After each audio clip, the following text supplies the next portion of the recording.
Herkese merhaba arkadaşlar, kanalıma hoş geldiniz. Yepyeni bir videoyla karşınızdayım. Arkadaşlar, bugünkü videomuzda Türkiye'nin ünlü oyuncusu Akın Akınözü'den yepyeni görüntüler geldi.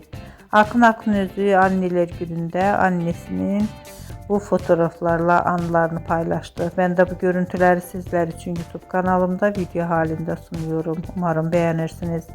Arkadaşlar, videomu beğendiyseniz kanalımı izlemeyi ve bildirim butonuna basmayı unutmayın.